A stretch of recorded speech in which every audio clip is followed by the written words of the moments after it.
रोग विसंगतता ही था ना,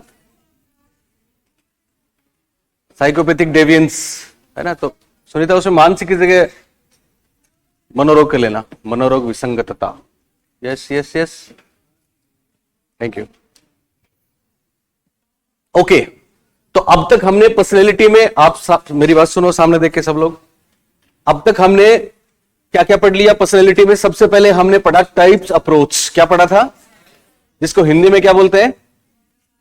प्रकार उपागम। कौन सा उपागम? प्रकार उपागम। उसके बाद दूसरा क्या था? Traits approach. कौन सी अप्रोच? ट्रेट्स अप्रोच, जिसके मायने थे शील गुण उपागम। कौन से उपागम? या फिर इसकी जगह हिंदी में एक दूसरा नाम क्या था? विशेषक उपागम। क्या नाम था? विशेषक।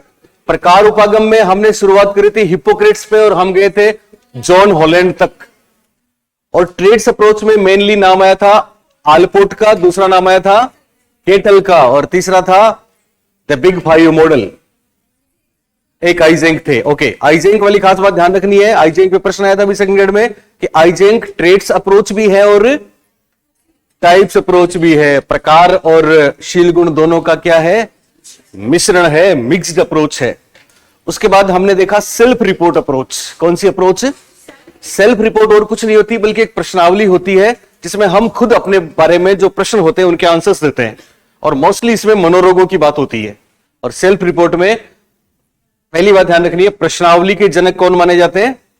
वुडवर्थ माने जाते हैं। वुडवर्थ ने पहली प्रश्नावली दी थी 1916 में, नहीं 1918 में, 1918 में दी थी, जिसमें 116 प्रश्न थे पहले विश्व युद्ध की समाप्ति के समय। उसके बाद बड़ा नाम आता है एमएमपीआई। क्या नाम था? एमएमपीआई, जिसका पूरा नाम था मिनेसोटा मल्टीफेजिक पर्सनैलिटी इन्वेंटरी इंग्लिश में, और हिंदी में था मिनेसोटा बहुपक्षीय व्यक्तित्व आविष्कारिका। और उसमें कितने मनोरोगों की बात है? 10 प्रकार के। कितने? 10, जो 10 क्लिनिकल स्किल्स कहलाती हैं। क्या कहलाती है? क्लिनिकल स्किल्स कहलाती हैं। और फिर एमएमपीआई की तरज पे हमारे यहां क्या बनी? जेएमपीआई। क्या बनी? जेएमपीआई, जो किसने बनाई थी? प्रोफेसर मलिक और जोशी ने। ओके, इतना ही था। ओके, अब आगे चलते हैं। एक चीज और बनती है, बचती है। हाँ, साफ नहीं आ रही?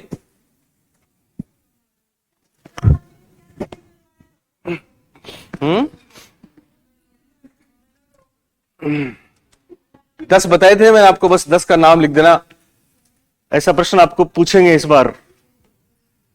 संदीप जी थोड़ी सी आवाज देखो। Sandeep ji,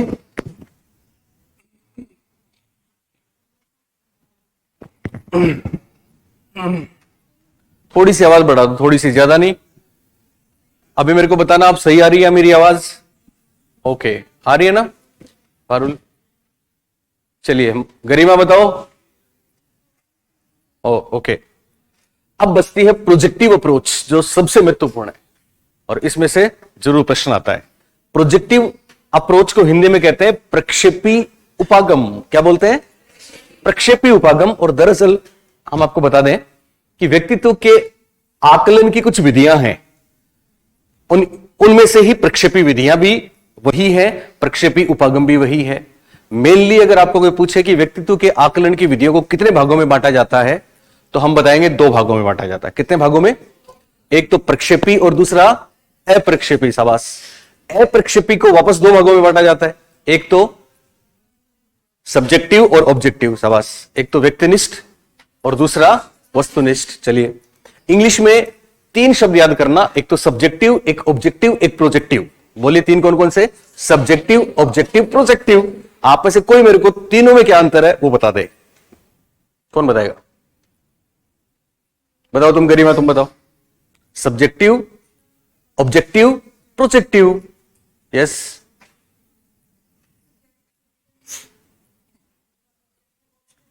optional type. Okay, जल्दी बोलो ना मोनिका।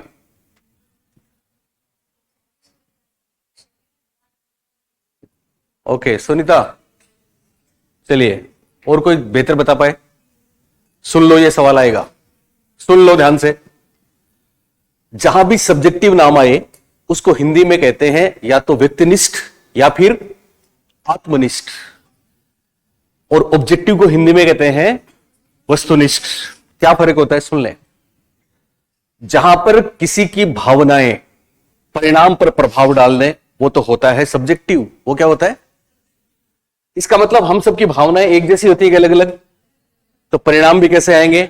अलग अलग। वो सब्जेक्टिव है। और जहां भावनाओं का कोई प्रभाव ना पड़े वो होता है ऑब्जेक्टिव। भले ही हम सबकी भावनाएं अलग अलग हों, लेकिन परिणाम या निष्कर्ष क्या आएगा? एक ही आएगा, वो ऑब्जेक्टिव है। तीसरा है प्रोजेक्टिव। प्रोजेक्टिव की खास बात क्या है? प्रोजेक्टिव मेथड्स में ऑब्जेक्टिव से तुलना करते हैं। तो ऑब्जेक्टिव में तो हम आपसे कोई सवाल पूछते हैं और मोस्टली उसका जवाब या तो एक शब्द में होता है, या फिर मल्टीपल चॉइस में होता है, या रिक्त स्थान में होता है, या कोई भी बात आपसे हम करें तो आप अपने चेतन मन से जवाब देते हो, बहुत डीपर नहीं जाते। प्रोजेक्टिव में क्या होता है? प्रोजेक्टिव में जब आप जवाब देते हो तो आप चेतन मन नहीं बल्कि अचेतन से जवाब आते हैं आपके, क्योंकि प्रोजेक्टिव में कभी भी सवाल स्पष्ट नहीं होता।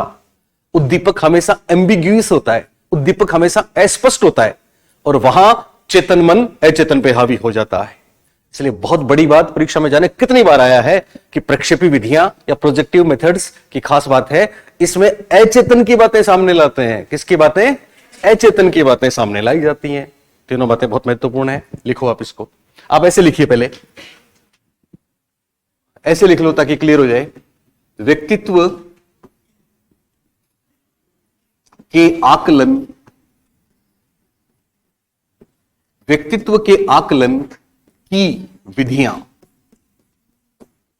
व्यक्तित्व के आकलन की विधियां, इनको हम प्रक्षेपी अप्रक्षेपी भागों में बांट सकते हैं और 3 हेड में भी देख सकते हैं। तो ज्यादा बेहतर है हम 3 हेड में देखेंगे। पहला हेड है व्यक्तिनिष्ठ। ध्यान रखना है, शब्द आत्मनिष्ठ दोनों एक ही होते हैं। व्यक्तिनिष्ठ ओब्लिक आत्मनिष्ठ विधियां, इंग्लिश में भी लिखना है। इंग्लिश में बोलते हैं सब्जेक्टिव मेथड्स। इतने दिन आपसे दूर रहे तो मजा ही नहीं आया, बीमार हो गए सब लोग ही। छोड़ तो दिया,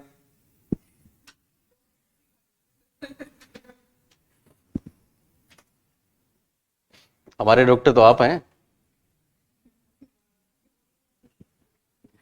कई लोग ऑफिस आते हैं तो ऑफिस उनका छूट जाता है तो वो बीमार हो जाते हैं।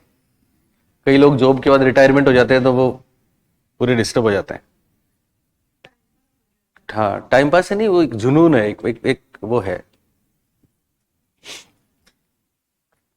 ओके, व्यक्तिनिष्ठ ओब्लिक आत्मनिष्ठ विधियां, सब्जेक्टिव मेथड्स। लिखा सबने? लिखा? बोलो। ओके, तो क्या है इसमें? आप लिखो। ऐसी विधियां, ऐसी विधियां, ऐसी विधियां जिनमें किसी की भावनाएं, ऐसी विधियां जिनमें किसी की भावनाएं, कोमा, मान्यताएं, ऐसी विधियां जिनमें किसी की भावनाएं, मान्यताएं, पूर्वाग्रह, पूर्वाग्रह, पहले से हम कोई चीज जचा लेते हैं साहब, बिलीफ्स, पूर्वाग्रह, दृढ़ विश्वास आदि, ऐसी विधियां जिनमें किसी की भावनाएं, मान्यताएं, पूर्वाग्रह, दृढ़ विश्वास आदि परिणामों पर प्रभाव डालते हों, परिणामों पर प्रभाव डालते हों,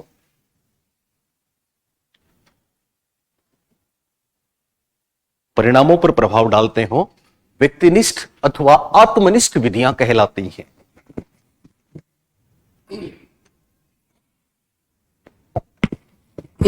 व्यक्तिनिष्ठ अथवा आत्मनिष्ठ विधियां कहलाती हैं। जैसे, जैसे करो, फॉर एग्जाम्पल, जैसे, और डेस कर दो जैसे करके। 1 नंबर आत्मकथा विधि। परीक्षा में यह सवाल आता है कि कौन सी व्यक्तिनिष्ठ विधि है, कौन सी नहीं है। तो 5 विधियां हैं जिनको हम व्यक्तिनिष्ठ या सब्जेक्टिव मानते हैं। पहली है आत्मकथा विधि, जिसको इंग्लिश में बोलते हैं ऑटोबायोग्राफी। केवल नाम लिखना है। दूसरी दैनिक डायरी विधि, दैनिक डायरी विधि, डेली डायरी। किसी की डायरी पढ़ के भी हम उसकी पर्सनैलिटी का असेसमेंट कर सकते हैं, भले ही वो सामने नहीं है। तीसरी अभिज्ञापक प्रश्नावली, सबसे ज्यादा यह सवाल परीक्षा में आया है कि अभिज्ञापक प्रश्नावली व्यक्तित्व के मापन की कैसी विधि है। ऑप्शंस दे देंगे, व्यक्तिनिष्ठ, वस्तुनिष्ठ, प्रक्षेपी। तो हमको बोलना है प्रक्षेपी, माफ करें, व्यक्तिनिष्ठ। अभिज्ञापक प्रश्नावली कोई भी नाम हो सकता है, इसके बहुत से नाम हम आपको बता चुके हैं। ये सेल्फ रिपोर्ट भी होता है, क्वेश्चनेयर भी है, इन्वेंटरी भी है, आविष्कारिका भी है, अभिज्ञापक प्रश्नावली। और 4 नंबर पे साक्षात्कार, इंटरव्यू। इंटरव्यू, इंटरव्यू को प्रेक्षण विधि में भी शामिल करते हैं, मैं बताऊंगा अभी। और 5वीं भी महत्वपूर्ण है, व्यक्ति इतिहास विधि। व्यक्ति इतिहास विधि, इसके बहुत से नाम हैं। एक नाम है जीवन वृत्त विधि, लेकिन जो नाम मशहूर है वो इंग्लिश में है, बोलो क्या? Case study method. यस,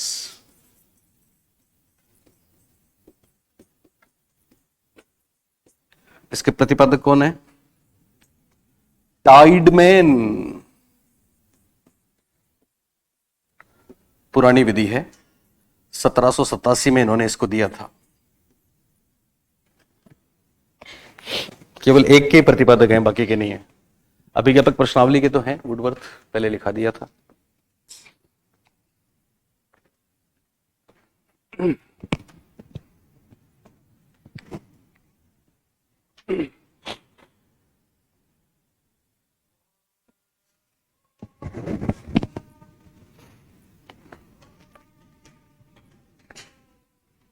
लिखा सबने? तो ध्यान रखना, सवाल पूछेंगे कि कौन सी व्यक्तिनिष्ठ विधि है और कौन सी नहीं है। तो आपको व्यक्तिनिष्ठ या आत्मनिष्ठ विधियों के कितने नाम याद रखने हैं? केवल 5। कितने? 5। बोलिए। पहला आत्मकथा विधि, दूसरा, तीसरा प्रश्नावली, चौथा साक्षात्कार विधि, और 5वां व्यक्ति इतिहास विधि का दूसरा नाम जीवन वृत्त विधि, इंग्लिश में केस स्टडी मेथड। जरूर याद रखना। अब आप बोलेंगे साहब ये क्या होती है? तो बहुत सिंपल है। आपको पता है आत्मकथा क्या होती है, ऑटोबायोग्राफी क्या होती है? कोई दूसरा अगर आपकी पूरी जिंदगी को लिखे तो वो तो जीवनी होती है, लेकिन आप खुद ही लिखो तो आत्मकथा होती है। वैसे ही डायरी भी सब लोग लिखते हैं। लिखते हो क्या?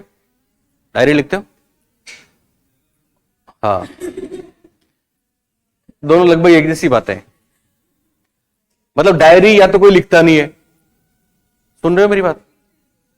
आत्मकथा भी वही है, डायरी तो है, डायरियों का संकलन ही तो है। या तो हम लिखते नहीं है, और अगर लिखते हैं तो किसी के हाथों में उसको पढ़ने नहीं देते, फाड़ देते हैं। और अगर हम इसलिए लिखें, सुमन, अगर हम इसलिए लिखें कि साहब इसको कोई पढ़े, हम रहे ना रहे, हमारे जाने के बाद भी कोई पढ़े, सुन रहे हो, तो फिर हम क्या लिखते हैं उसमें पता है? यस, बढ़िया चीजें लिखते हैं। किसी ने बोला है कि कंचन तजना सहज है, सुन रहे हो आप मेरी बात? कंचन तजना सहज है, सहज तिरिया का नेह है, मान बड़ाई ईर्ष्या दुर्लभ तजनी है। यानी इंसान तिरिया का नेह छोड़ सकता है, कंचन सोना छोड़ सकता है, लेकिन ईर्ष्या, खुद की बड़ाई, मान, ये नहीं छोड़ सकता। इसलिए कोई नेगेटिव बात अपने बारे में लिखता ही नहीं है। इसका मतलब ये सब्जेक्टिव हो गया। क्या हो गया? सब्जेक्टिव। यानी यहां पे भावनाओं ने असर डाल दिया, या फिर जो पढ़ने वाला है वो भी असेसमेंट करता है। तो हो सकता है कोई, गांधी जी ने माई एक्सपेरिमेंट विद टूथ में लिखा कि मैं चोरी करता था बचपन में, किया मैंने, तो किसी को बात अच्छी लगे, किसी को खराब लगे, सबकी अपनी अपनी राय है ना राय? तो अपने अपने मत, अपने पूर्वाग्रह, अपने दृढ़ विश्वास परिणाम पे प्रभाव डालते हैं। सिंपल प्रश्नावली भी वही है। इंटरव्यू तो खैर बहुत बड़ा एक इसका एग्जाम्पल हो सकता है। आप कहीं इंटरव्यू देने जाएं, सामने वाले को आप पसंद आए तो आप पास, नहीं तो आप फेल। आप तो वही हो, पर ये ऑब्जेक्टिव हुआ कि सब्जेक्टिव? सब्जेक्टिव। इसी तरह से केस स्टडी मेथड जो है ये काफी साइकोलॉजी में यूज होता है। वैसे मैं ये आपको कुछ चीजें ऐसे अपन असेसमेंट का टॉपिक पढ़ेंगे तो उसमें करवाऊंगा वापस डिटेल में। केस स्टडी मेथड में क्या होता है, इसके प्रतिपादक अगर पूछ लें तो किसका नाम लेंगे बेटा? जागो टाइडमैन। क्या नाम है इनका? टाइडमैन। लेकिन वास्तव में केस स्टडी को जिन्होंने बहुत प्रसिद्ध किया और मनोविज्ञान में प्रयोग किया वो थे सिगमंड फ्रॉइड। वो कौन थे? Sigmund Freud. केस स्टडी क्या होती है? केस स्टडी में किसी के बारे में भी हम बहुत सारी जानकारियां एक साथ एक जगह पे लेते हैं और बहुत बारीकी से लेते हैं। जैसे कोई लड़का है, वो एकदम से इंट्रोवर्ट है, गुमसुम रहता है, किसी से बात नहीं करता, तो हम उसकी केस स्टडी बनाएंगे, केस हिस्ट्री बनाएंगे कि आखिर वो ऐसा क्यों बन गया। तो उसमें वो जहां से चला था, उसके पेरेंट्स से लेके, उसकी फैमिली से लेके, कौन सी स्कूल में रहा, कौन कौन दोस्त रहे, कौन पड़ोसी रहे, किस किस एनवायरनमेंट में रहा, बाकायदा एक एक चीज नोट करते हैं। इसलिए कई बार इस विधि का एक नाम आता है सूक्ष्मदर्शी विधि। कौन सी विधि? इंग्लिश में माइक्रोस्कोपिक मेथड भी कहते हैं। क्या कहते हैं? Microscopic method. दूसरा, हम वो जो लड़का है ऐसा है, वो ऐसा क्यों बना, इसका कारण जान रहे हैं। इसलिए इस विधि का एक नाम नैदानिक विधि भी होता है। क्या होता है? नैदानिक विधि, डायग्नोस्टिक मेथड भी। ये सिंपल है, ठीक है। तो ये 5 प्रकार की विधियां, इनके नाम याद रखना। जनरली प्रश्न आता है परीक्षा में कि व्यक्ति इतिहास विधि किस प्रकार की विधि है, तो हम बोलेंगे आत्मनिष्ठ है या व्यक्तिनिष्ठ है। बात समझ में आ गई? प्रश्नावली के लिए भी ऐसा ही है। दूसरा हेड है वस्तुनिष्ठ विधियां, जो जनरली यहां आपको उसमें से कोई सवाल वैसे नहीं पूछेंगे, मूल्यांकन में पूछेंगे, पर आप लिख लो। बी वस्तुनिष्ठ विधियां,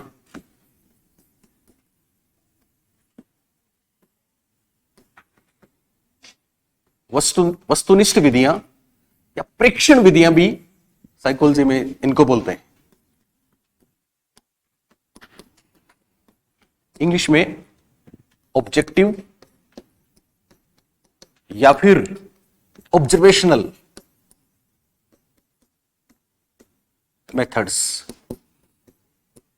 और इनके कुछ एग्जांपल्स, वस्तुनिष्ठ विधियां या प्रेक्षण विधियां। ऑब्जेक्टिव या ऑब्जर्वेशनल मेथड्स वो थे सब्जेक्टिव मेथड्स, ये है ऑब्जेक्टिव मेथड्स।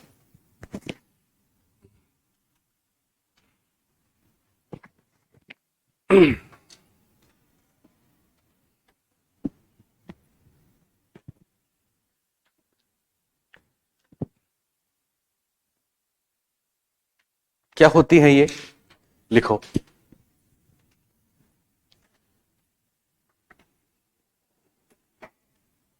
लिख लिया? नाम लिख लिया सबने?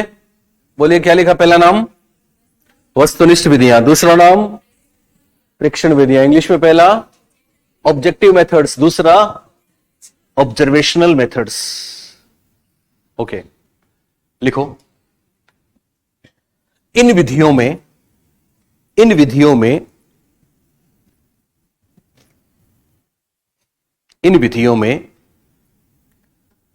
व्यक्तित्व के आकलन के लिए, इन विधियों में व्यक्तित्व के आकलन के लिए,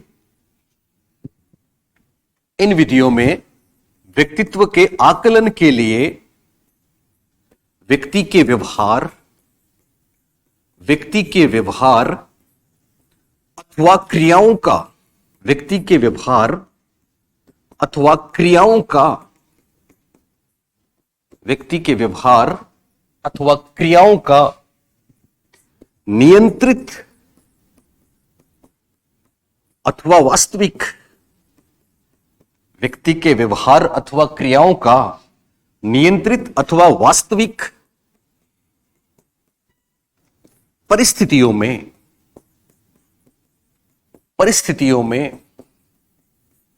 वास्तविक परिस्थितियों में ध्यान से परीक्षण किया जाता है। ध्यान से परीक्षण किया जाता है। ध्यान से परीक्षण किया जाता है।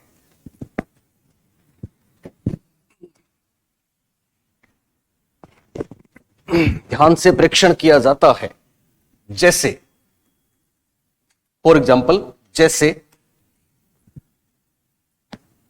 लिख लिया ये सब, यानी सिंपल प्रेक्षण करेंगे, अवलोकन करेंगे, पर वो प्रेक्षण अवलोकन ऐसे नहीं होगा, ध्यान से होगा, बारीकी से होगा। क्या क्या एग्जाम्पल हो सकते हैं, जैसे करके लिखो। एक नंबर चेक लिस्ट, ये मैं आपको मूल्यांकन वाले टॉपिक में डिटेल में कराऊंगा। 2 नंबर रेटिंग स्केल,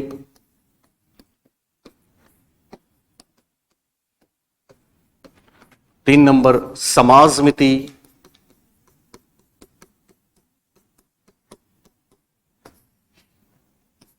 4 नंबर अवलोकन और 5 नंबर साक्षात्कार। ध्यान रखना साक्षात्कार दोनों जगह है, डेटा कलेक्शन के लिए, सर्वे के लिए, ग्रुप में इंटरव्यूज भी लिए जाते हैं, साक्षात्कार इंडिविजुअल भी लिया जाता है। तो यहां सब्जेक्टिविटी भी है और प्रेक्षण भी है, इसलिए चेकलिस्ट, रेटिंग स्केल, समाजमिति, अवलोकन, साक्षात्कार आदि वहां डिटेल में हम आपको बताएंगे मूल्यांकन वाले टॉपिक में।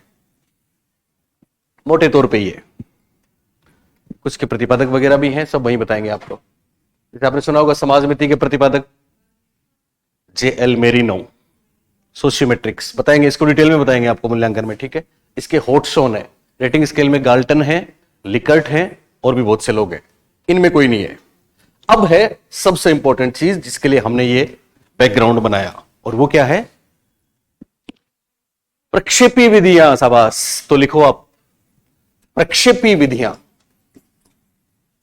और इनमें से गारंटी से प्रश्न मिलेगा आपको। प्रक्षेपी विधियां, प्रोजेक्ट मेथड नहीं या projective method, both are correct. Projective methods, वो प्रोजेक्ट मेथड अलग है, WH किलपैट्रिक वाला, ये है प्रोजेक्टिव मेथड्स। पर यहां अगर प्रोजेक्ट मेथड्स लिख दे तो भी वही बात है, चिंता की बात नहीं है। प्रोजेक्टिव मेथड्स,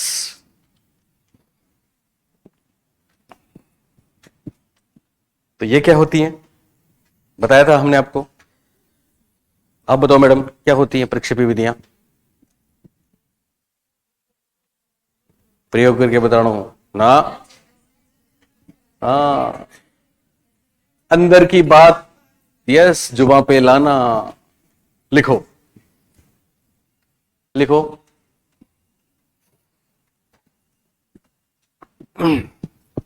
व्यक्तित्व के आकलन की, व्यक्तित्व के आकलन की, व्यक्तित्व के आकलन की प्रक्षेपी विधियों में, व्यक्तित्व के आकलन की प्रक्षेपी विधियों में, कौन सी विधियों में? प्रक्षेपी विधियों में व्यक्ति के अचेतन मन, व्यक्ति के अचेतन मन की बातें, व्यक्ति के अचेतन मन की बातें सामने लाई जाती हैं। व्यक्ति के अचेतन मन की बातें, अचेतन मन की बातें सामने लाई जाती हैं। जाने कितनी बार परीक्षा में यह सवाल आया है कि साहब कौन सी विधियों में अचेतन मन की बातें सामने लाने के प्रयास किए जाते हैं? ऑप्शंस दे देंगे, वस्तुनिष्ठ, आत्मनिष्ठ, व्यक्तिनिष्ठ, प्रक्षेपी। तो क्या बोल देंगे? प्रक्षेपी। तो पहली बात याद रहेगी सबको, ओके। दूसरी बात, जब सुन रहे हो, जब अचेतन की बात करते हैं तो किसका नाम याद आता है? सिगमंड फ्राइड का। सिगमंड फ्राइड ने क्या दिया हमको? आइसबर्ग, ओके, साइको एनालिसिस दिया था। क्या दिया था? साइको एनालिसिस, जिसको हिंदी में बोलेंगे मनोविश्लेषण। यह बहुत बार पूछा गया है। दूसरी बात लिखो, इनकी उत्पत्ति, इनकी उत्पत्ति, इनकी उत्पत्ति फ्रॉइड के मनोविश्लेषण, इनकी उत्पत्ति फ्रॉइड के मनोविश्लेषण सिद्धांत से हुई है। यह बहुत बड़ा है परीक्षा में। इनकी उत्पत्ति फ्रॉइड के कौन से सिद्धांत से? मनोविश्लेषण सिद्धांत से। फ्रॉइड की बातें हम आपको बता चुके हैं, याद है ना? डिफेंस मैकेनिज्म याद है, रिप्रेशन, सप्रेशन, आइडेंटिफिकेशन वापस बताएंगे, हाँ समायोजन में वापस बताएंगे। तो याद रखना, उत्पत्ति पूछे तो फ्रॉइड के मनोविश्लेषण सिद्धांत से, या इंग्लिश में साइको एनालिसिस या फिर साइकोडायनेमिक, ऐसा कोई नाम आ जाए। एक और महत्वपूर्ण बात है, फर्स्ट ग्रेड में आया है, सुन रहे हो, कि प्रक्षेपी शब्द पहली बार किसने दिया? तो यहां ध्यान रखना, आप दो चीजें हैं, फर्स्ट ग्रेड में ऐसा भी आ गया था, ऐसा भी आ गया था। अगर केवल ये पूछे प्रक्षेपी शब्द किसने दिया, प्रियंका ध्यान दो, प्रक्षेपी शब्द किसने दिया तो हम फ्रॉइड का नाम लेंगे। लेकिन प्रक्षेपी विधि किसने दिया तो नाम लेंगे Lawrence Frank. Lawrence Frank first grade में आ चुका है, फ्रॉइड तो सब जगह आ चुके हैं। और एक आपके वो है डेविड रेपापोर्ट, इन्होंने दिया था प्रोजेक्टिव हाइपोथेसिस। तीन चीजें हैं, प्रोजेक्टिव शब्द जो है वो तो दिया था फ्रॉइड ने, प्रोजेक्टिव के साथ मेथड जुड़ते ही हो जाएगा लॉरेंस फ्रैंक, और प्रोजेक्टिव के साथ हाइपोथेसिस जुड़ते ही हो जाएगा रेपापोर्ट। ये तीनों प्रश्न आए परीक्षा में। तो उत्पत्ति लिख दी आपने, नीचे लिखो सर्वप्रथम प्रयोग। सर्वप्रथम प्रयोग, सर्वप्रथम प्रयोग किसने किया? सर्वप्रथम प्रयोग किसने किया डैश, और नीचे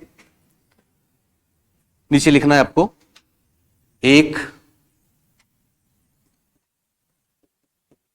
प्रक्षेपी शब्द, प्रक्षेपी शब्द और एरो करके लिख दो फ्रॉइड, 2 नंबर करके प्रक्षेपी विधियां। प्रक्षेपी विधि, दरअसल विधियां नहीं, विधि कर दो, प्रक्षेपी विधि, प्रोजेक्टिव मेथड। इस बार आप नाम लिखना लॉरेंस फ्रैंक, लॉरेंस फ्रैंक। और फिर इसी में थर्ड करके प्रक्षेपी प्राकल्पना,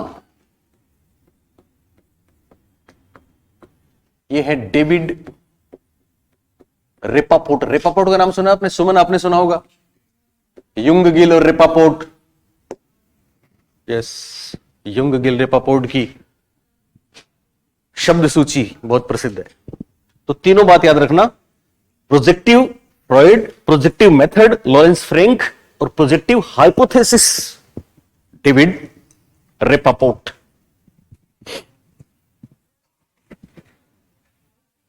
आ रही है? ओके, मैं करता हूं।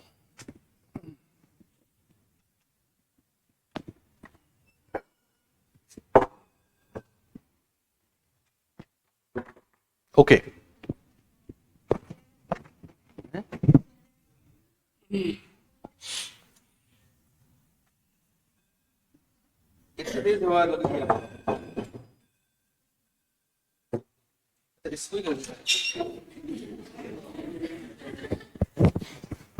बताते नहीं हो। ओके, ध्यान रखना, सुन रहे हो मेरी बात? प्रक्षेपी विधियों की खास बात जल्दी से बताओ, अचेतन मन की बातें सामने लाना। प्रक्षेपी शब्द किसने दिया? फ्रॉइड ने। प्रक्षेपी विधि किसने दिया? लॉरेंस फ्रैंक ने। और प्रक्षेपी प्राकल्पना रेपापोर्ट, क्या नाम है इनका? रेपापोर्ट। ओके, अब कौन कौन सी प्रक्षेपी विधियां हैं, ये बहुत खास है। चलिए तो लिखो, प्रमुख प्रक्षेपी विधियां निम्नांकित हैं। प्रमुख प्रक्षेपी विधियां निम्नांकित हैं। डेस करके 1 नंबर शाही धब्बा परीक्षण, 1 नंबर डाल के शाही धब्बा परीक्षण। आपने लिखा प्रमुख प्रक्षेपी विधियां निम्न है, और 1 नंबर पे क्या लिखा? क्या लिखा? यस, लिख रहे हैं शाही धब्बा परीक्षण।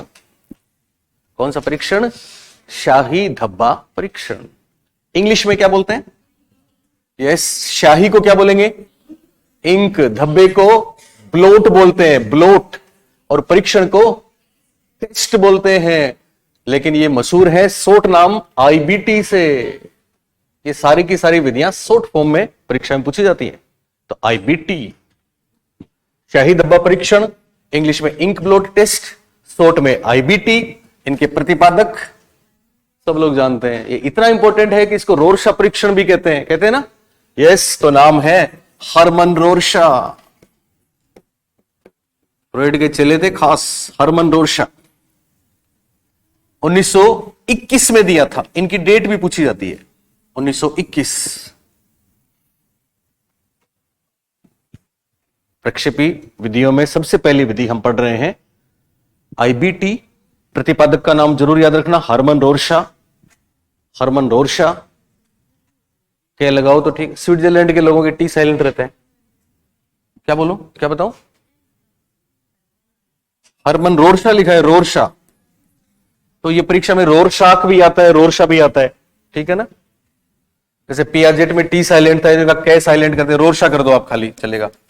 हरमन रोरशा।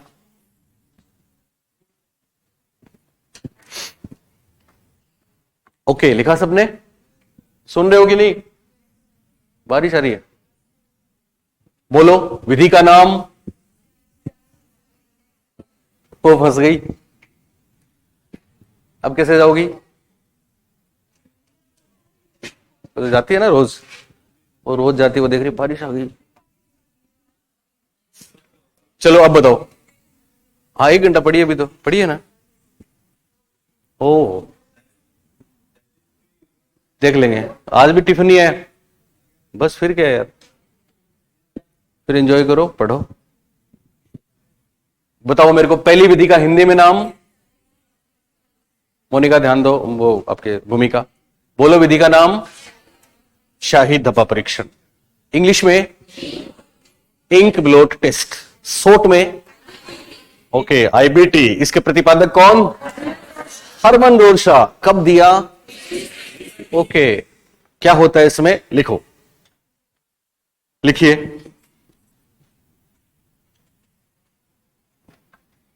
लिखो आईबीटी में, आईबीटी में 10 कार्ड होते हैं, 10 कार्ड्स। आईबीटी में 10 कार्ड होते हैं। कितने कार्ड होते हैं? 10 कार्ड होते हैं, जिन पर इसमें बहुत प्रश्न आए, जाने कहां कहां से आए। 10 कार्ड होते हैं, हर शब्द में सवाल है जो परीक्षा में आया, जिन पर अलग अलग रंगों की 10 कार्ड होते हैं, जिन पर अलग अलग रंगों की शाही के धब्बों। इसमें 10 कार्ड होते हैं, जिन पर कौन से रंगों की? यस, अलग अलग रंगों की स्याही के धब्बों से, ब्लोट धब्बे को कहते हैं, अलग अलग रंगों की स्याही के धब्बों से आकृतियां बनी होती हैं, फिगर्स, आकृतियां बनी होती हैं। अलग अलग रंगों की स्याही से क्या बनी होती हैं?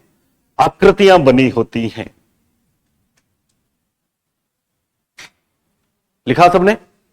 अगली बात लिखो इसमें, इन अस्पष्ट, इन अस्पष्ट, इंग्लिश में एक वर्ड आता है एम्बिग्यूओस, एम्बिग्यूअस, हिंदी में इसको बोलते हैं अस्पष्ट। ये सवाल आया था आपके रीट में, 3rd ग्रेड में। इन अस्पष्ट आकृतियों को देखकर, इन अस्पष्ट एम्बिग्यूअस आकृतियों को देखकर प्रयोज्य को, प्रयोज्य कौन होता है? प्रयोज्य कौन होता है? नो, प्रयोग करने वाला नहीं होता, जिस पर प्रयोग किया जाता है वो होता है। यानी हम जिसके व्यक्तित्व का आकलन कर रहे हैं उसको बोलते हैं प्रयोज्य, विषयी, आर्टिकल। इन अस्पष्ट आकृतियों को देखकर, लिखा आपने देखकर, किसको? प्रयोज्य को अपनी प्रतिक्रिया व्यक्त करनी होती है। इन अस्पष्ट आकृतियों को देखकर प्रयोज्य को अपनी प्रतिक्रिया व्यक्त करनी होती है। अपनी प्रतिक्रिया व्यक्त करनी होती है। समझना बहुत पूछा है परीक्षा। प्रतिक्रिया व्यक्त करनी होती है, तो ध्यान देने वाली बात क्या है, समझो। विधि का नाम IBT, बोलिए क्या? कार्ड्स कितने? 10। कार्ड्स पे क्या बनी है? आकृतियां। आकृतियों और चित्र में फर्क होता है। क्या फर्क होता है? यस, चित्र थोड़े स्पष्ट होते हैं और आकृतियां अस्पष्ट होती है। एक तो ये, हालांकि ये खास बात, जितनी भी प्रक्षेपी विधियां हैं सब में उद्दीपक अस्पष्ट ही होंगे, ठीक है ना। तो ये अस्पष्ट के लिए एम्बिगुअस शब्द याद रखना, ये परीक्षा में आया है कि इनकी विशेषताएं होती हैं, इनमें उद्दीपक स्पष्ट होते हैं या अस्पष्ट, तो क्या बोलेंगे? अस्पष्ट होते हैं। अब किसी जिसका हम आकलन कर रहे हैं कि उसकी पर्सनैलिटी कैसी है, असेस कर रहे हैं हम, उसको ये कार्ड दिखाएंगे और पूछेंगे आपको क्या दिख रहा है, तो बदले में वो क्या करेगा? बताएगा कि मुझे ये दिख रहा है। वो जो बदले में बताएगा उसको क्या बोलते हैं? प्रतिक्रिया बोलते हैं। और हरमन रोरशा की पूरी लिस्ट है, जो जैसा बोलेगा उस लिस्ट के हिसाब से उसकी पर्सनैलिटी का आकलन किया जाएगा। सिंपल बात। लेकिन चूंकि आकृतियां अस्पष्ट, वो अस्पष्ट हैं, इसलिए उसके अचेतन की बातें सामने आ जाएंगी। जैसे बारिश के दिनों में कभी आप चांदनी रात में छितराई से बादलों को देखना, देखा आपने सबने? क्या दिखता है? क्या दिखता है? कुछ न कुछ दिखता है। यस, किसी को दिखता है कि कोई रथ जा रहा है साहब ऐसे, किसी को दिखता है कोई तपस्या कर रहे हैं महात्मा, किसी को दिखता है कोई नृत्यांगना डांस कर रही है, किसी को दिखता है एक खूबसूरत चेहरा है, ये देखो नाक ऐसा ऐसा ऐसा, दिखता है ना सबको। हम सबको दिखता है, बोलिए हम सब, ये सवाल आया था परीक्षा में, हम सबको एक जैसा ही दिखता है कि अलग अलग? अलग अलग दिखता है। और फिर आप बोलेंगे साहब ये दिखता है, उसके आधार पे अंदर की बातें जुबान पे आती हैं और पर्सनैलिटी का असेसमेंट होता है। इसमें 3 चीजें बहुत खास है।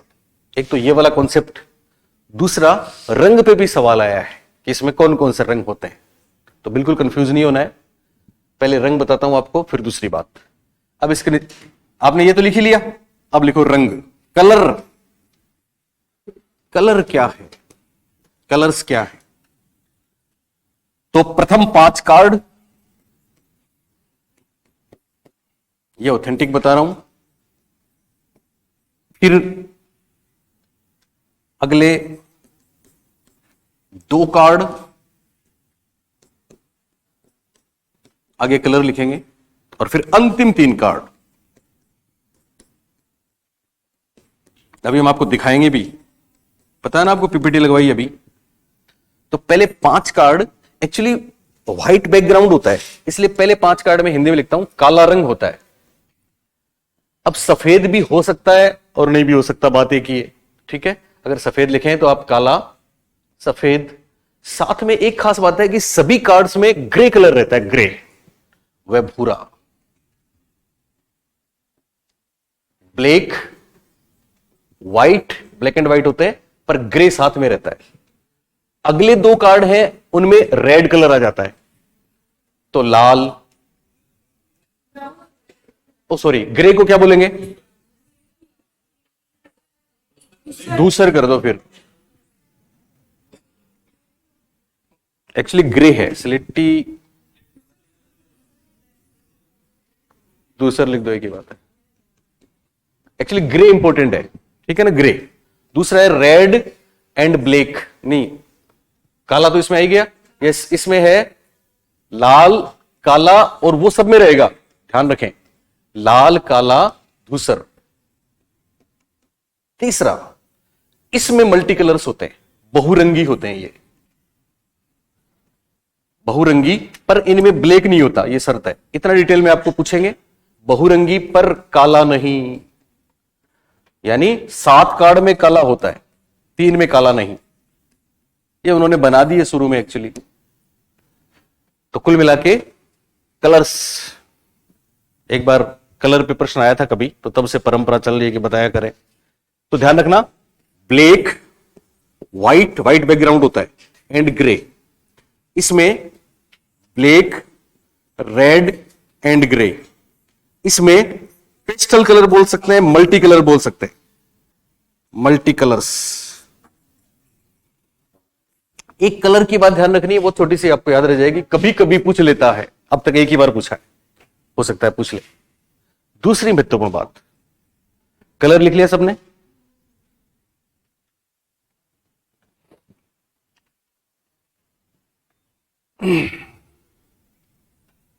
हम आईबीटी पढ़ रहे हैं, क्या पढ़ रहे हैं? आईबीटी कौन से प्रकार की विधि है? प्रक्षेपी है। इसमें कितने कार्ड्स होते हैं? 10 कार्ड्स होते हैं। कार्ड्स पे क्या बने होते हैं? चित्र की आकृतियां, आकृतियां बनी होती हैं। आकृतियों को देख के क्या करना पड़ता है? प्रतिक्रिया बतानी होती है। ये सवाल आया परीक्षा में, टीएटी पढ़ेंगे तो उसमें चित्रों को देखकर कहानी सुनानी होती है, और इसमें कहानी नहीं है बल्कि प्रतिक्रिया है। ये दोनों में फर्क है, ये पूछा गया है बहुत बार, एक बार नहीं कई बार, दसियों बार। प्रतिक्रिया व्यक्त करनी होती है, और वो जो प्रतिक्रिया व्यक्त करता है उसके आधार पर हम उसकी पर्सनैलिटी का आकलन करते हैं। प्रतिक्रिया कैसे व्यक्त करता है, यह भी सवाल है। उसकी जो प्रतिक्रिया होती है, सुन रहे हो आप मेरी बात? देखो बोर्ड पे, प्रतिक्रिया वो जो बोल के बताता है, प्रयोज्य, विषयी, व्यक्ति, महिला, लड़की, लड़का, जो भी वो बोल के बताता है, उसके आधार पे हम उसके व्यक्तित्व का निर्धारण करते हैं ना। और निर्धारण के 4 अप्रोच है, निर्धारण के 4 तरीके हैं, निर्धारण के 4 आधार हैं, और इस पे प्रश्न आया। आप में से कोई बता सकता है? कोई एक 4 आधार। पहला लोकेशन, बोलिए लोकेशन। दूसरा कंटेंट्स, बोलिए कंटेंट्स। तीसरा लोकेशन, कंटेंट्स। तीसरा क्या है? तीसरा डिटर्मिनेंट्स। तीसरा खुद ही एक नाम है, डिटर्मिनेंट्स। और चौथा है ऑर्गेनाइजेशन। ये 4 जो मैंने आपको बताए हैं, ये काफी बार परीक्षा में आए हैं, जो रेयर हैं, जनरली किताबों में आपको नहीं मिलेंगे। क्या है वो, इसके लिए लिखो आप पहले, फिर बताता हूं, समझाता हूं इसको आराम से, चिंता मत करो।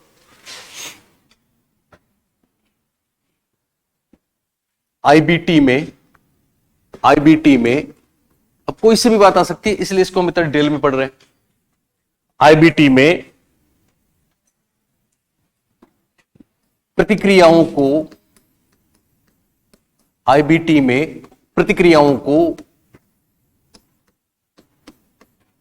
4 आधारों पर आईबीटी में प्रतिक्रियाओं को 4 आधारों पर समझा जाता है। और ये 4 आधार कौन से हैं? इंग्लिश वाला नाम महत्वपूर्ण रहेगा, हिंदी में बदल सकता है। पहला है लोकेशन, जिसको हिंदी में स्थिति बोलते हैं। लोकेशन, स्थिति। दूसरा कंटेंट्स, जिसको हिंदी में विषय वस्तु बोलते हैं।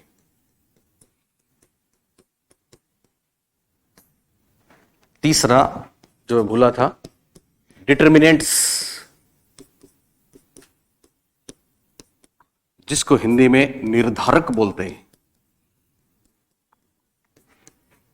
यानी कैसे पर्सनैलिटी का असेस करेंगे, इससे आप समझोगे। और चौथा ऑर्गेनाइजेशन, इसको ऑर्गेनाइजेशन भी बोलते हैं, इसको संगठन भी बोलते हैं, और इसको रिस्पॉन्स मौलिक अनुक्रिया भी बोलते हैं। खाली आप संगठन लिख लो अभी। अब ये क्या लफड़ा है, इसको समझते हैं। स्थिति या क्षेत्र भी बोलते हैं इसको, ओब्लिक क्षेत्र भी करो यहां पे। स्थिति या क्षेत्र, विषय वस्तु, निर्धारक, संगठन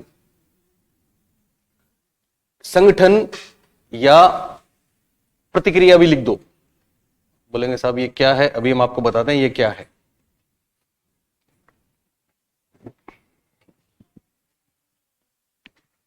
SATION, ऑर्गेनाइजेशन। सिंपल, कोई ज्यादा तकलीफ की बात नहीं है। ऑप्शंस मिलेंगे 4, आपको आराम से याद रह जाएगा कि कौन सा एक आधार नहीं है। 3 ऑप्शन दे देंगे, चौथा कोई और दे देंगे। बोलिए, IBT में जो रिस्पोंड करता है, वो रिस्पॉन्स देता है, उसको हम 4 श्रेणियों में बांटते हैं। कैसे समझेंगे? पहली बोलिए लोकेशन, बोलो लोकेशन, दूसरा कंटेंट्स, तीसरा डिटर्मिनेंट्स, चौथा ऑर्गेनाइजेशन। अब ये क्या है सामने देख के सबने लिख लिया? सब यहीं पे हो? ओके। ये जो पहला है लोकेशन, हम क्या दिखाएंगे? कार्ड। कार्ड में क्या है? कलरफुल एक आकृति है। आकृति स्पष्ट है कि अस्पष्ट? ओके, हम बोलेंगे क्या दिख रहा है? तो सामने वाला कैसी भी प्रतिक्रिया दे सकता है। सुन रहे? पहला जो आधार है उसमें हम देखेंगे कि वो किसकी बात कर रहा है। वो जो कार्ड दिखाया जा रहा है उसमें पूरी आकृति की बात करता है तो उसको W मिलेगा। ये संकेतांक हैं दरअसल हरमन रोरशॉक की लिस्ट के, और इनके रिजल्ट हैं। इस आधार पे सामने वाला ऐसा है जो संपूर्ण पे प्रतिक्रिया देगा। संपूर्ण मतलब वो बोलेगा मेरे को नृत्यांगना दिख रही है, बुढ़िया माई दिख रही है, ऐसा बोलता है, तितली दिख रही है, चमगादड़ दिख रहा है। तो उसने पूरी की बात कर दी तो उसको W मिलेगा। W का मतलब होल है। W का मतलब क्या है? होल है। हो सकता है कोई पार्ट्स की बात कर दे, किसी का चेहरा दिख रहा है, किसी के बाल दिख रहे हैं, तो वो उसको मिलेगा। डिटेल्स बता रहा है, डिवीजन होगा, D मिलेगा। क्या मिलेगा? D। इसमें W है, D है, या हो सकता है कोई बैकग्राउंड की बात कर दे, मतलब पूरा जो कार्ड है उसमें पीछे व्हाइट बैकग्राउंड है। अभी आप देखेंगे, मैं दिखाऊंगा आपको। वो जो आकृति है, फिगर है, वो पूरे पे नहीं है, तो बीच बीच में स्पेस है, तो कोई स्पेस की बात भी कर सकता है। जो स्पेस की बात करेगा या व्हाइट बैकग्राउंड की बात करेगा उसको हम S देंगे। क्या देंगे? वापस आओ तुम, S देंगे, जाओगी, S देंगे।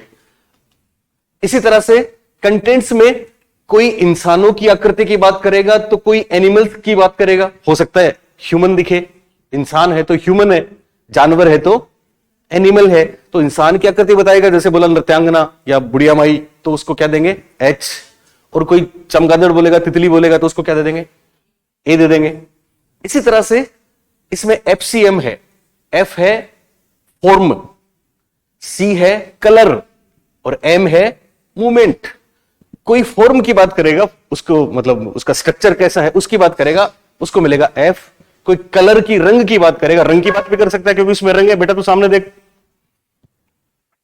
कलर की बात करेगा तो रंग है, तो उसको C दे देंगे। कोई उसमें मूवमेंट की बात करेगा तो उसको M दे देंगे। Form, colour, movement, human, animal, whole, details, space. इसी तरह से चौथा जो है उसमें केवल 2 ही लेटर लिए उन्होंने। एक इसमें जो सामने वाले की जो अनुक्रिया होगी वो या तो पॉपुलर रिस्पॉन्स होगा। पॉपुलर रिस्पॉन्स का मतलब सब लोग, जैसे पहला जो चित्र आप देखोगे तो सब लोग उसमें मोस्टली तितली या चमगादड़ी बोलते हैं, तो वो जो रिस्पॉन्स होगा वो आएगा P से पॉपुलर रिस्पॉन्स। लेकिन कोई कोई ऐसा भी होगा जो अलग सी बात कर देगा, अनयूजुअल बात कर देगा, हट के बात कर देगा, उसको मिलेगा Z। तो Z से बनता है जेनी। जेनी कभी आपने सुना हो तो, जेनी अनोखा है, विलक्षण है, और उसे हटके है। जो Z जिसको मिलेगा वो क्रिएटिव होगा। मेरी बात सुन रहे हो आप? ये जो होगा ये प्रैक्टिकल है, व्यवहारिक है।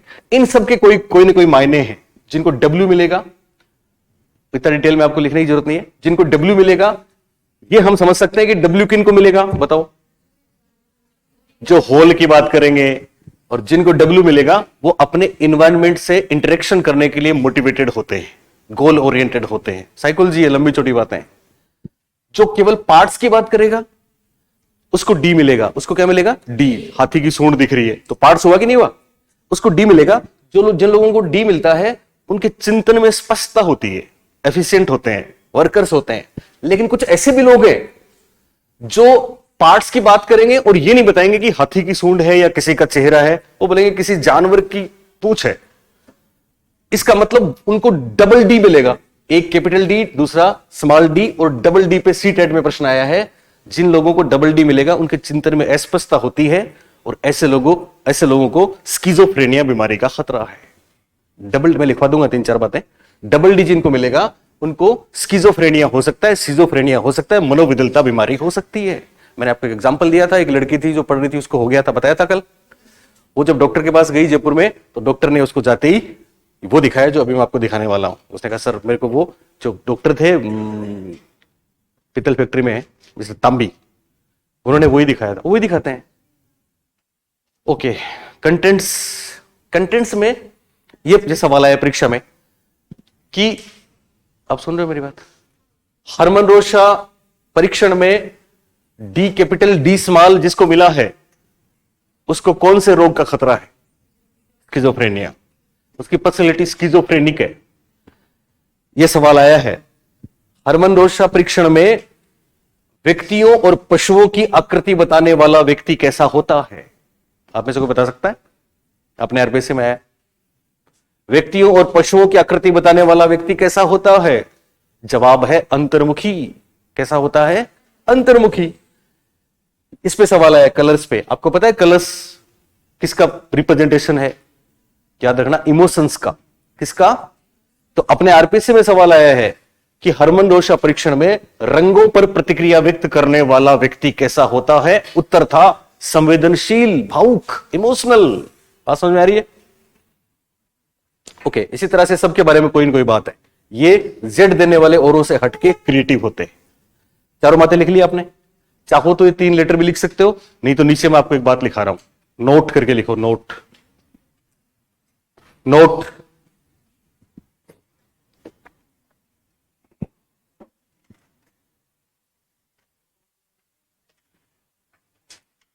नोट लिखा?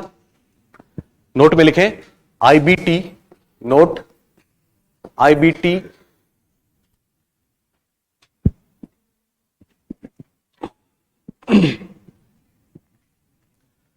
आईबीटी के कुछ महत्वपूर्ण निष्कर्ष। आईबीटी के कुछ महत्वपूर्ण निष्कर्ष। आईबीटी के कुछ महत्वपूर्ण निष्कर्ष। आईबीटी के कुछ महत्वपूर्ण निष्कर्ष। क्या है महत्वपूर्ण निष्कर्ष? तो पहली बात लिखो, रंगों पर प्रतिक्रिया। रंगों पर प्रतिक्रिया यानी जो रंगों पर प्रतिक्रिया देता है वो, ठीक है? रंगों पर प्रतिक्रिया। आगे लिख दो संवेदनशील। संवेदनशील ये हिंदी का शब्द है, इंग्लिश में सेंसिटिव कहते हैं, लेकिन वास्तव में संवेदनशील का मतलब होता है भावनाएं जिसकी दिखती हो। भावुक, तो भावुक भी लिख दो, इमोशनल। यानी रंगों पर जो प्रतिक्रिया व्यक्त करता है वो होता है इमोशनल। दूसरी बात, व्यक्तियों या पशुओं की आकृति। व्यक्तियों या पशुओं की आकृति पर प्रतिक्रिया। व्यक्तियों या पशुओं की आकृति पर प्रतिक्रिया, यह होता है अंतर्मुखी, इंट्रोवर्ट। उनके निष्कर्ष हैं साहब। तीसरा, डी स्मॉल डी प्राप्तांक वाला या डी स्मॉल डी प्राप्तांक सिजोफ्रेनिक। सिजोफ्रेनिया, स्किज़ोफ्रेनिया सिजोफ्रेनिया एक ही बात है। सिजोफ्रेनिया रोग से पीड़ित।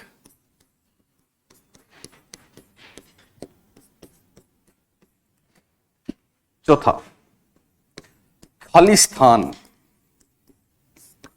खालिस्तान ब्रैकेट में एस पर प्रतिक्रिया। जो खालिस्तान की बात करता है, एस पे प्रतिक्रिया देता है, वो होता है निराशावादी, नकारात्मक, नेगेटिव अप्रोच वाला। निराशावादी या फिर नकारात्मक।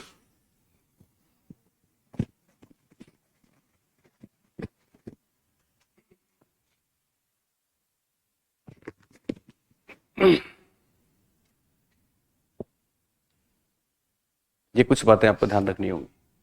रख लोगे? लिखा सबने? लिख दिया ना? ओके, तो बताओ मेरे को, रंगों पर प्रतिक्रिया व्यक्त करने वाला कैसा होता है? संवेदनशील या फिर भावुक। क्योंकि उसको क्या मिलता है? रंगों पर प्रतिक्रिया करने वाले को क्या मिलता है? क्या मिलता है? सी। और व्यक्ति और पशुओं की आकृति बताने वाला अंतर्मुखी, उसको क्या मिलता है? एच एंड ए। इसको क्या मिलता है? H and A. एच का मतलब बोलो ह्यूमन, ए का मतलब animal. Okay. D capital D small प्राप्तांक लेने वाला कौन से रोग से पीड़ित? स्किज़ोफ्रेनिया से पीड़ित। और खालिस्तान यानी एस बताने वाला, एस का मतलब स्पेस बताने वाला निराशावादी या फिर नकारात्मक। ओके ओके, अब देखो आप क्या दिख रहा है? तितली, भावना, आपको? मीना, अनूपगढ़, मोस्टली, हाँ ये भी दिख सकता है। अच्छा, कुछ भी दिख सकता है यार, ये भी, इधर भी देखो, इधर भी देखो, इधर भी देखो, इधर भी देखो। दो सिंगों वाला जानवर भी हो सकता है। ये भी तो हो सकता है, ये भी हो सकता है हनुमान जी गदा लेके उड़ के आ रहे हैं, एरोप्लेन दिख रहा है, सो मेनी थिंग्स। एक ही थोड़ी है ये।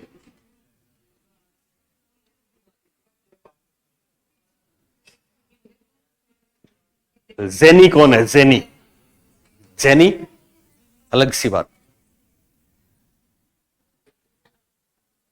कुछ तो है।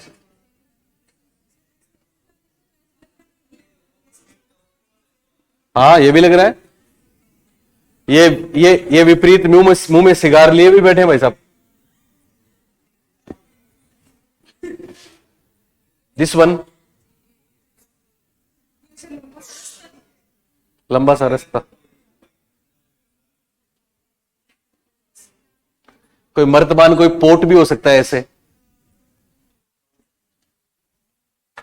कोई एकदम से लिहाफ ओढ़े, कोई बर्फीली वादियों में घूमते हुए, कोई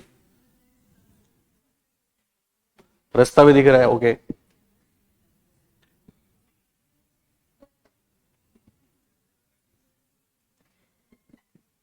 देखो साथ ले लिया। कलर्स है ना, मल्टी कलर्स भी हैं इसमें, सारी चीजें हैं, तो हमको सबको अलग अलग दिखता है। कुल मिला के बात क्लियर हो गई।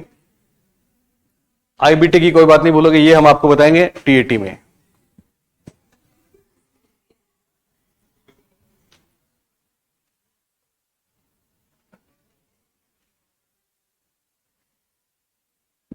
ये टीएटी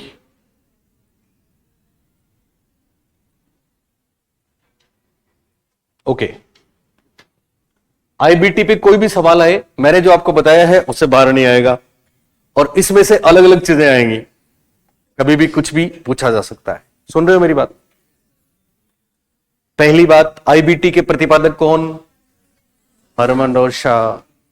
दूसरी बात, आईबीटी में कार्ड्स कितने? 10।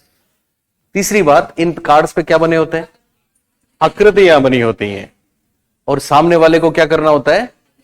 यस, प्रतिक्रिया बतानी होती है बोल के कि मुझे क्या दिख रहा है। ओके, और फिर हम ध्यान देंगे कि निर्धारण करेंगे तो 4 आधार लेंगे। कितने?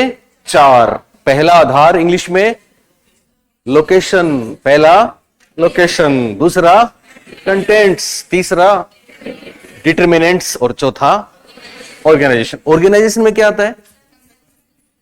सामने वाला प्रतिक्रिया सबकी एक जैसी आ रही है वही देता है, या हटके देता है? हटके देता है तो जेड आएगा, और सबकी जैसी देता है तो पी आएगा, क्योंकि पी से क्या बनेगा?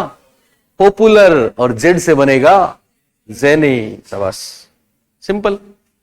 लोकेशन में क्या था कि वो किसकी बात करता है? और भी बहुत सी बातें हैं, पहाड़ हैं, प्रकृति है, लंबी चौड़ी है, पर हमको उसमें नहीं जाना।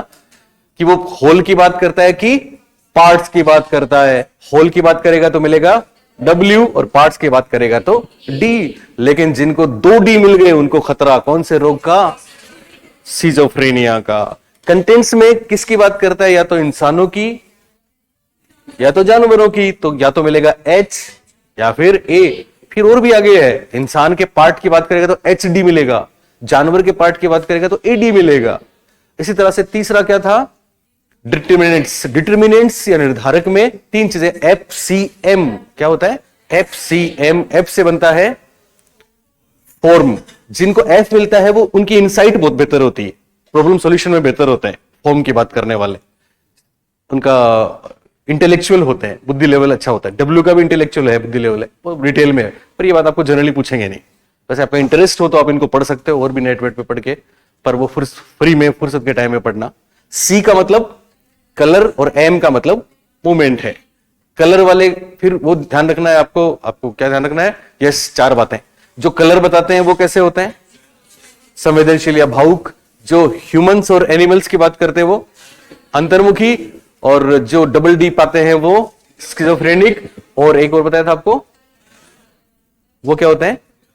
निराशावादी होते हैं, क्योंकि वो स्पेस की बात करते हैं। किसकी बात करते हैं? स्पेस की। दूसरी विधि प्रासंगिक अंतर्बोध परीक्षण।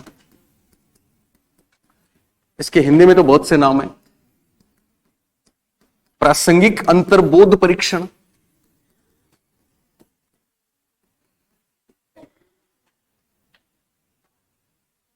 और बहुत से नाम है। विषय आत्मबोध परीक्षण, विषय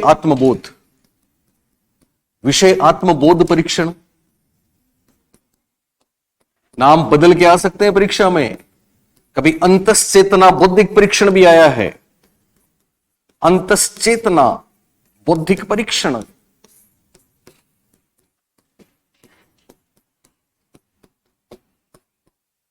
लेकिन हमको ध्यान रखना है इंग्लिश वाला। इंग्लिश में बोलेंगे थेमेटिकल अप्रिसेप्शन टेस्ट। थेमेटिकल अप्रिसेप्शन टेस्ट, इसको शॉर्ट में बोलेंगे टीएटी। कभी कभी आप टेट बोलते हो, वही है ये टीएटी। और इसके प्रतिपादक का नाम, यस, क्रिस्टियाना मॉर्गन। दोनों पति पत्नी थे, मॉर्गन व मुरे।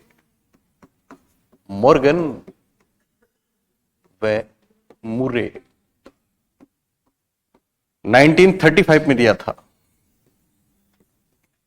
1935।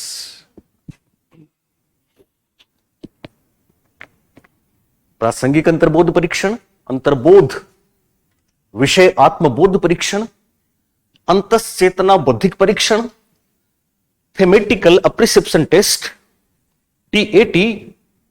प्रतिपादक मॉर्गन एवं मुरे या मॉर्गन एवं मरे, 1935, 1935। लिखा सबने? ओके।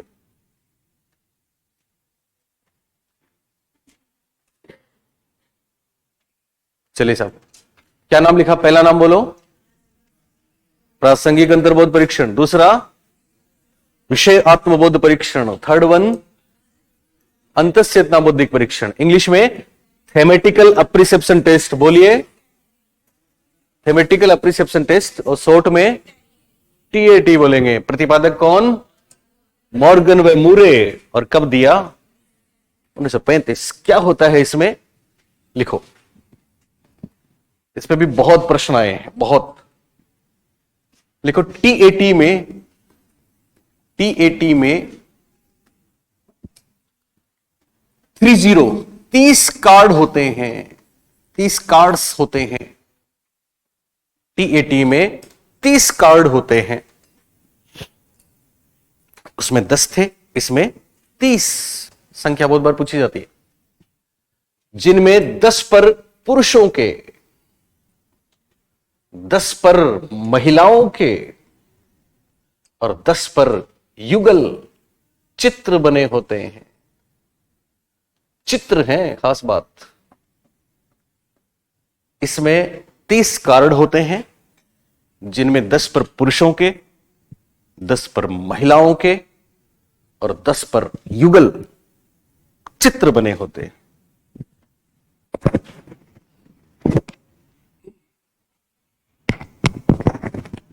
सॉरी, चित्र बने होते हैं। क्या बने होते हैं? चित्र बने होते हैं। कार्ड्स कितने? 30। 10 पर किसके?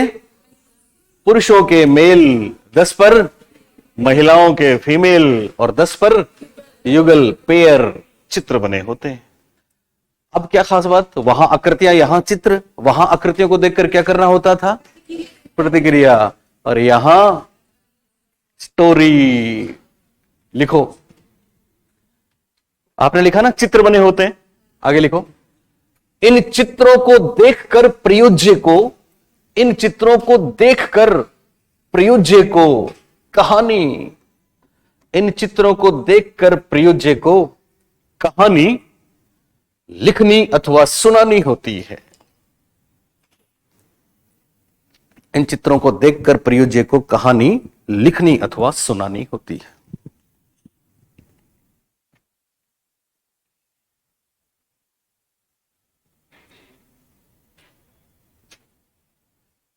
एक बात और, ये अडल्ट्स के लिए है। अडल्ट समझते हो क्या? वयस्क बच्चों के लिए नहीं है, नॉट फॉर माइनर्स। तो वहां इन्होंने जहां बनाई थी, वहां पे हमारे यहां तो अडल्ट 18 साल के होते हैं, वहां 14। तो ये बात लिखो आप, वयस्कों, लिखो वयस्कों, ब्रैकेट में लिख दो 14+, ब्रैकेट बंद, वहां 14+, वयस्कों 14+ लिखा, ब्रैकेट बंद, वयस्कों के लिए निर्मित, वयस्कों के लिए निर्मित इस विधि में, वयस्कों के लिए निर्मित इस विधि में,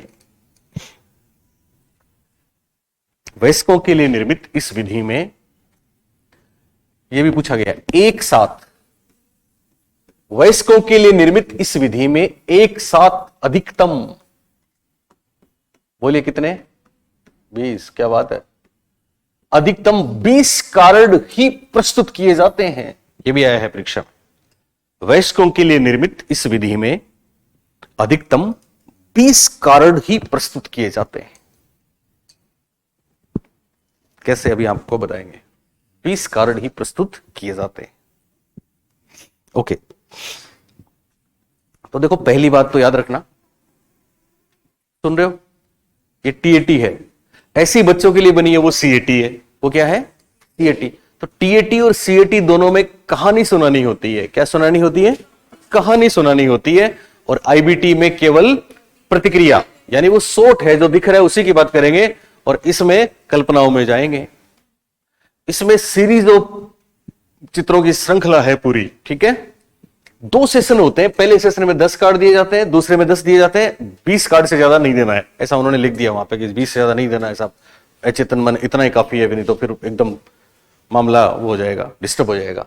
तो पुरुष है तो उसको 10 पुरुष वाले और 10 ये वाले, महिला है तो उसको 10 महिला वाले और 10 ये वाले। सुन रहे हो मेरी बात? अब इसके बहुत से चित्र है, बहुत से, सो मेनी, 30 कार्ड तो है ही कम से कम। आप सुन रहे हो मेरी बात? तो अलग अलग चित्र हैं, जैसे एक युगल चित्र मैं आपको बताऊं, जिसमें एक पुरुष आराम कुर्सी में बैठे हैं और एक मैगजीन पढ़ रहे हैं। आप सुन रहे हो मेरी बात? पीछे से बगल में एक महिला, उनकी वाइफ हो सकती है शायद, वो दिख रही है, वो उधर मुंह है उनका और वो कुछ खाना वाना बना रही है।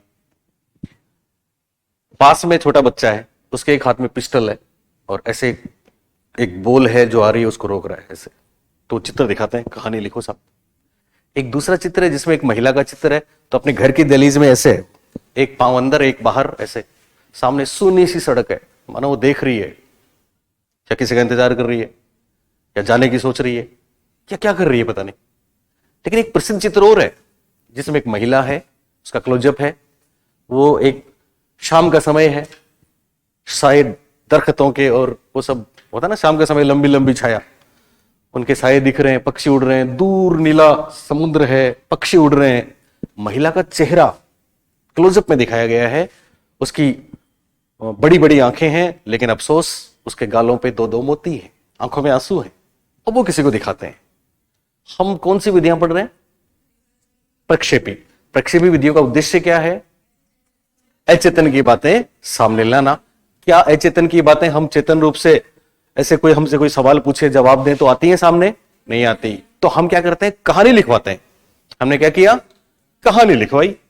अब जैसे वो वाला चित्र महिला वाला क्लोजअप में जो मैंने अभी आपको बताया, तो फॉर एग्जांपल आप किसी से पूछो मतलब फॉर एग्जांपल कोई भी मैं एक एग्जांपल देता हूँ, हमारी एक स्टूडेंट वो शादी से पहले हमारे पास पढ़ रही थी, है ना, एकदम खुशमिजाज और बहुत एनर्जेटिक, एवरीथिंग परफेक्ट, बहुत मेहनत करती है, पढ़ती है, अच्छी लड़की है, छोटी सी। अब उसकी शादी हो गई, तो शादी के कुछ दिनों बाद वो हमसे मिली, आप सुन रहे हो? तो हमने उसको पूछा क्या चल रहा है, तो अच्छा चल रहा है सर। फिर हमने स्पेशली जोर दिया शादी के बाद कैसा, तो सर बहुत अच्छा।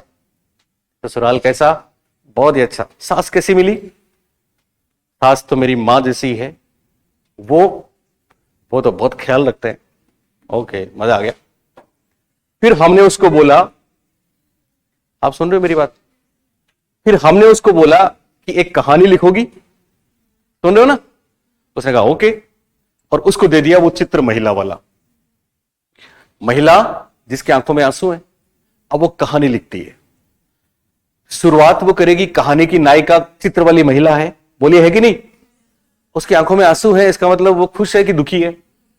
यही परसेप्शन लेते हैं हम कि वो दुखी है।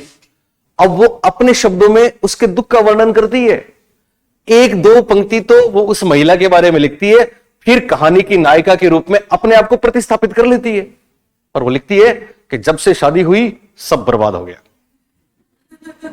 हो गया। बोल क्या रही थी? सब बहुत अच्छे हैं, और कहानी क्या लिख रही है मैडम? सब खत्म। ये प्रक्षेपी है, ये प्रोजेक्टिव है, ये प्रोजेक्शन है, जिसमें अंदर की बात कहां आती है? जुबां पे आती है। नहीं भूलोगे आप इस बात को? याद रखने वाली बात, कुल कार्ड कितने? 30। इन कार्ड्स पे क्या बने? चित्र। और चित्र को देख के क्या करना? कहानी लिखनी। अधिकतम एक बार में कितने? 20 कार्ड दिए जाएंगे 2 सेशन में, कभी कभी एक कार्ड और दिया जाता है। तो परीक्षा में ध्यान रखना है आपको, नोट करके लिखो पहले, फिर बताता हूं। नोट नोट वैसे होता नहीं है ऐसा, पर जनरली ऐसा हो ही जाता है ना? वो चाहे कितने भी अच्छे हों, पर वो होता ही है। लिखो नोट। कभी कभी नहीं, दिल में नहीं, प्रयोज्य को, कभी कभी प्रयोज्य को एक खाली या सादा, एक खाली, कभी कभी प्रयोज्य को, मतलब जिसका असेसमेंट कर रहे हैं, एक खाली कार्ड दिया जाता है। कभी कभी प्रयोज्य को एक खाली कार्ड दिया जाता है, जो सृजनात्मकता का परीक्षण, खाली कार्ड दिया जाता है जो सृजनात्मकता का परीक्षण करने में उपयोगी है। उसको खुद को ही चित्र बनाने होता है। कभी कभी प्रयोज्य को एक खाली कार्ड दिया जाता है जो सृजनात्मकता का परीक्षण करने में उपयोगी है।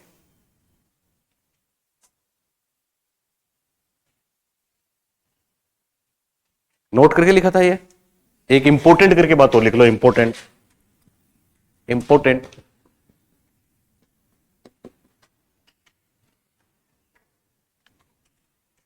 टीएटी का उपयोग,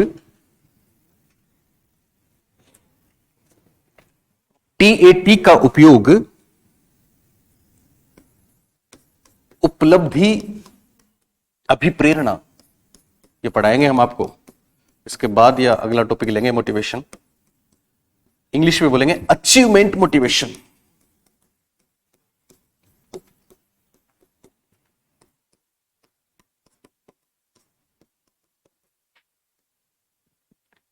टीएटी का उपयोग उपलब्धि अभिप्रेरणा, ये भी परीक्षा में आ चुका है,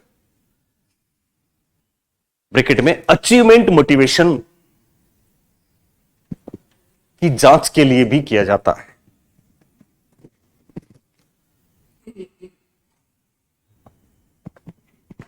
की जांच के लिए भी किया जाता है। अब अचीवमेंट मोटिवेशन क्या है? ये मोटिवेशन का टॉपिक है, छोटा सा टॉपिक है। मोटिवेशन के अंदर एक प्रश्न आता है, वहां पे आपको बताएंगे। There is always a room on the top. Top की कुर्सी पे जाने के लिए अचीवमेंट मोटिवेशन चाहिए होता है। अब सुन रहे हो मेरी बात? टीएटी में कितने प्रश्न आ चुके हैं, कौन कौन सी बातें आ चुकी हैं, ये आपको ध्यान रखना है, और इसमें कंफ्यूज नहीं होना है। पहली बात, टीएटी में कुल कितने कार्ड होते हैं तो क्या बताएंगे? 30। ऑप्शंस में मान लो आपको 30 मिले, 20 मिले, 31 मिले और 10 मिले, तो क्या करेंगे? जहां 30 और 31 दोनों आए तो 31 करना है, क्योंकि एक खाली कार्ड भी है। तो ऑप्शंस में 30, 20, 31 तीनों आ जाए तो क्या करेंगे? 31 करेंगे। ये कॉमन सेंस है। तो आपने लिख दिया ना सृजनात्मक परीक्षण, उसके आगे लिख दो कुल कार्ड, ऐसा लिख दो कुल कार्ड 30 + 1 बराबर 31। कुल कार्ड 31, कुल कार्ड 30 जोड़ 1 बराबर 31। पर परीक्षा में होश हवास में रहना है, क्वेश्चन की लैंग्वेज को समझना है। जैसे, सुन रहे हो मेरी बात? टीएटी में एक साथ अधिकतम कितने कार्ड दिए जा सकते हैं तो क्या करेंगे? 20। तो क्या करेंगे? 20। और नेट जेआरएफ में तो ऐसा भी आ चुका है, 20 जोड़ 1। हाँ, वो इतना डिटेल में नहीं आएगा, पर ये ध्यान रखना है, ठीक है। और कार्ड्स पे क्या बने होते हैं? चित्र। और चित्रों को देख के क्या सुनानी होती है? कहानी। तो कुछ चित्र देख लें आप, सिंपल, इसको देख के कहानी लिखिए। अब कहानी सब लिखेंगे, लेकिन कहानी इन दोनों की होगी, होगी ना, पर वास्तव में वो किसकी होगी? हम दोनों की होगी, खुद की होगी। बोलिए, होगी? ओके। कहानी, कहानी,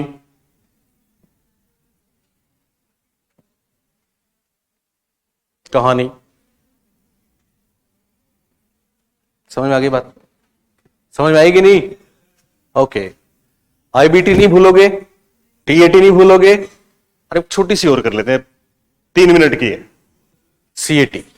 यार फिर होगा ही नहीं, सिलेबस नहीं होगा। अभी आपके साथ हम इस तरह से सिलेबस करवा रहे हैं कि अभी आपको पता है कितनी क्लासेस हो गई? मोर देन 70 क्लासेस हो गई और बहुत कुछ बाकी है। पर मैं इस तरह से ले रहा हूं, मैंने कहा ठीक है, सब आप रीट भी दो, फर्स्ट ग्रेड भी दो, सेकंड ग्रेड भी दो, कोई साइकोलॉजी में कहीं जाने हैं क्या? किताब भी अभी नहीं, अभी अब चुनाव में उलझ गए थे, चुनाव के बाद अब किताब आने वाली, ठीक है, चिंता मत करो। लिख लें, 2 मिनट लगेगी, लिखो। लिखिए, बाल अभिबोधन परीक्षण। बाल, एक चीज और भी थी, चलिए इसमें लिखाऊंगा, बाल अभिबोधन परीक्षण। कौन सा परीक्षण? बाल अभिबोधन परीक्षण। इंग्लिश में लिखना है, वहां पे था थेमेटिकल, यहां पे है चाइल्ड अप्रिसेप्शन टेस्ट। वहां था टीएटी और ये क्या है? सीएटी। वो था टेट और ये क्या है? कैट। बाल अभिबोधन परीक्षण वो था एडल्ट के लिए 14+, ये है बच्चों के लिए, एज क्या है? 3 to 10, 3 से 10। प्रतिपादक लिखो, कौन है प्रतिपादक? एक नाम है लियोपोल्ड, नहीं दरअसल ये लियोपोल्ड है, इनका नाम लियोपोल्ड बेलक।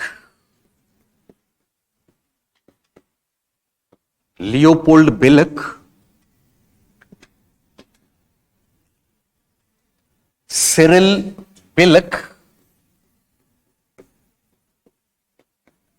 तथा अर्नेस्ट क्रिस,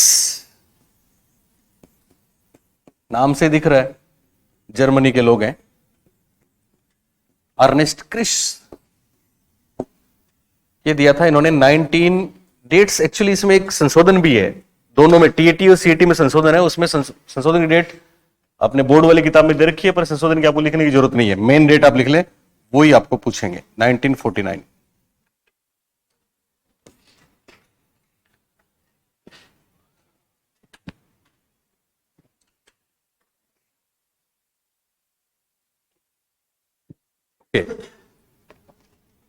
बाल अभिबोधन परीक्षण, चाइल्ड अप्रिसिएप्शन टेस्ट, सीएटी, लियोपोल्ड बेलक, सेरिल बेलक और नेस्क्रिस, 1949। लिखा सबने? बताओ हिंदी में क्या लिखा, इंग्लिश में, शॉर्ट में क्या? सीएटी। प्रतिपादक पहला नाम बेलक, दूसरा नाम, तीसरा नाम, ओके। कब दिया? 49, याद रखना, 1949। 54 में संशोधन भी है, ओके। क्या होता है? बहुत ही सिंपल बात, लिखो। सीएटी में 10 कार्ड, ये ध्यान रखना, 30 10 वापस 10। सीएटी में 10 कार्ड होते हैं।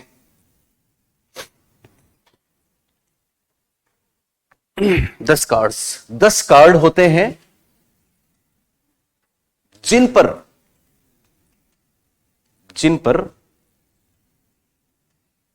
पशु पक्षियों, जानवरों, पशु पक्षियों व फूल पत्तियों के चित्र बने होते हैं। पशु पक्षियों व फूल पत्तियों के चित्र बने होते हैं।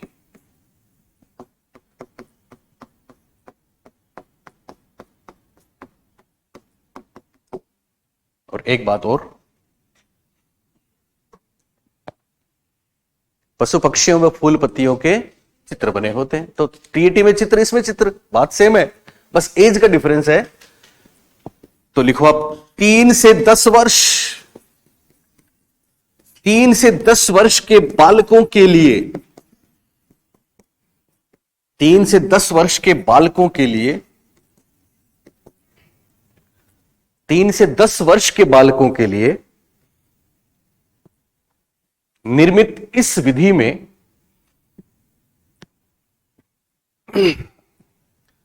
3 से 10 वर्ष के बालकों के लिए निर्मित इस विधि में क्या देखकर? यस, चित्रों को देखकर 3 से 10 वर्ष के लिए निर्मित, 3 से 10 वर्ष के बालकों के लिए निर्मित इस विधि में चित्रों को देखकर कहानी लिखनी अथवा सुनानी होती है। चित्रों को देखकर कहानी लिखनी अथवा सुनानी होती है।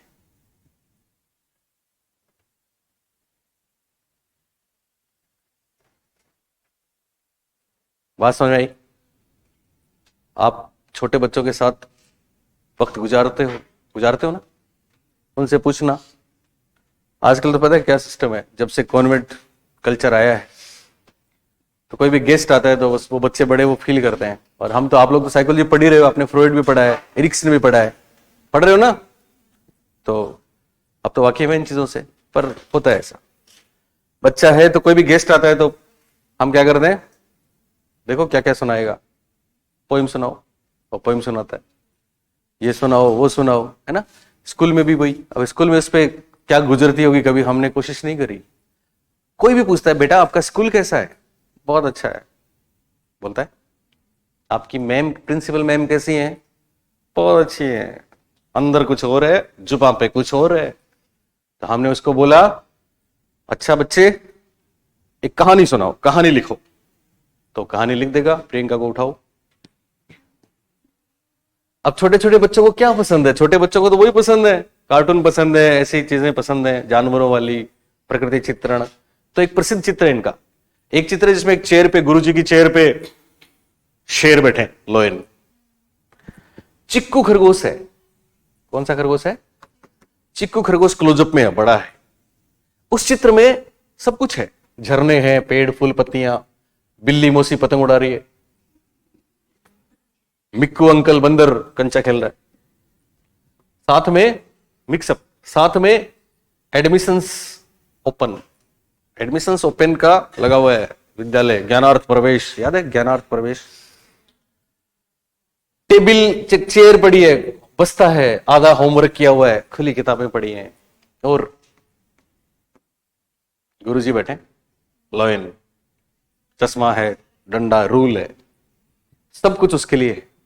बच्चा छुट्टी, मैं एक बार उसमें आ रहा था बस में जयपुर से, तो यहाँ दिल्ली के कोई थे दंपति है ना, तो वो गांव आए थे 3-4 दिन के लिए, वापस आ रहे थे, तो उनका बच्चा था एक, तो वो सब उनके दादाजी वगैरह आए थे उनको सी ऑफ करने, सब बैठ गए, लेकिन वो नहीं बैठ रहा बस में। 10 मिनट तक गाड़ी को रोक के रखा, सब देखने लग गए, वो नहीं जाऊंगा, मैं नहीं जाऊंगा। सबने कहा चल यार तू जा, आ जा यार। तो पता क्या बोलता है, और तो ठीक है पर बस स्कूल बन चुके क्यों लगे, ऐसे जगह उसका एडमिशन था। तो कितना इनोसेंट सी बात थी वो। अब आपने पूछा आपकी स्कूल कैसी है, तो क्या बोलेगा, बहुत अच्छी है, सब अच्छे हैं। अब उसको बोला कहानी लिखो, तो वो कहानी लिखता है, कहानी का हीरो तो ये खरगोश है, लेकिन वो बात किसकी लिखता है, अपनी लिखता है। आज चिक्कू बहुत खुश है, छुट्टियों में दादी के गांव आया है, मम्मा की गोद में बैठा, खूब चॉकलेट खाई, ये किया वो किया, पतंग उड़ाई, कंचे खेले। फिर उसकी नजर पड़ता है एडमिशंस आर ओपन, तो कहानी में ट्विस्ट आता है। एक दिन भूल से चिक्कू ने एक स्कूल में एडमिशन ले लिया, अब पता ही नहीं था, नहीं तो नहीं लेता, भूल से लिया, इसका मतलब भूल से लिया उसने।